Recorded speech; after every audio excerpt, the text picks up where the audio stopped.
Well, my friends, it's not looking good for men these days. A Redditor does a social experiment where they send 100 job applications as a man and 100 job applications as a woman. These are the shocking results. Hey guys, gals, and pals, Mr. Obvious here. And today, we need to talk about the unfairness in hiring today facing young men. Here on Reddit on r/true off my chest, I sent 100 applications as a man and a woman, and it is much better being a woman. Here the post says, so I did an experiment. I work in computer science and decided to test what the gender bias is. So I took the CV and changed it to a female name. I'd send it out with my real name, then a few days later or a few days before, with a female name. Out of 100 applications with a male name, I got 7 responses for an interview. Out of 100 applications with a female name, I got 45 responses to an interview. The female resume were 650% more likely to get a callback, and all the resumes were identical. There's a lot to break down here, folks. We're gonna go over the data. We're gonna take a look at this issue, and my friends, you are going to be absolutely shocked by what we find. But before we get into this, remember to smash the like button, subscribe to the channel, hit the bell icon for updates for future content. If you like videos like this, please share them with your family and friends and online. And now, a word from our sponsor. Introducing Webull. Webull is a trading app where you can buy and sell stocks and cryptocurrency. Open a Webull account today and deposit any amount of money, even $1, and you could get up to 6 free stocks worth up to $9,000. My friends, it's basically free money. So download the app, install Webull, deposit a few bucks, and you're gonna get those free stocks, my friends. Join Webull today by clicking the affiliate link down below. And we're back. I want to take you over to the subreddit r/recruitinghell. This is a subreddit for people having trouble finding a job. This story is 3 months old, so I think it's fair to say that it is fairly recent. So we're going to take a look at the following post by a Reddit user named Kakakan. This post currently has 1,850 upvotes. Here it says, I'm not even a male Caucasian, but for some reason, this pissed me off. How do I respond? And the following screenshot was posted, and it shows how their recruiting is discussing hiring some people. Here you can see. If you have time, may I ask you to take a pass at these resume and LinkedIn profiles and provide your feedback? Here are my initial thoughts. It shows Brian, someone named Brian. Some of that is blanked out, but it says, understand machine learning. He has managed vendors, and he has a bachelor's degree in food science and technology. Cons, he claims excellent attention to detail, but has several grammatical errors and misspelled relevant on his resume. Okay, that's a fair criticism. I actually agree. Then it says, he would be another Caucasian male on the team, but if he's the best fit, that's fine. If it looks like a duck, walks like a duck, and says the N-word, it's probably racist. Yeah, so, what this HR person did, and I do believe that this is the source of the problem, HR. But what I believe is the root of the problem is the fact that if you are male, especially a Caucasian male in today's workforce, you are being discriminated against. So why are these HR representatives discriminating against men? At the end of the day, I think it's very simple. Here we are on hrdive.com.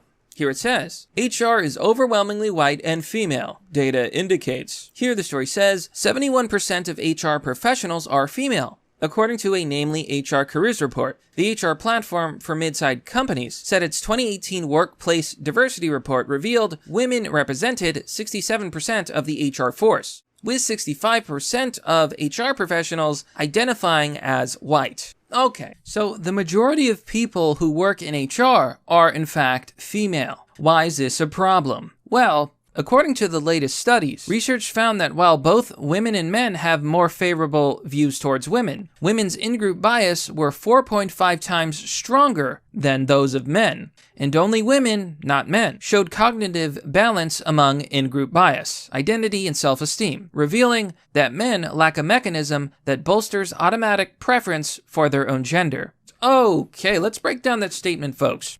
Basically, women have a very strong in-group bias. Women prefer women. Men, on the other hand, do not discriminate based on gender. but women do. So if 67% of HR is female, and they're hiring mostly females, we could be seeing this bias at work. But it's not just in the workplace that men are falling behind. Many studies are showing that men are falling behind in education, women make up the majority of college students, and things are just getting worse and worse for men. Here on thetimes.co.uk, men fall behind women, and that's a problem. More female graduates will work for the better, but create a dangerous pool of underachieving and alienated men.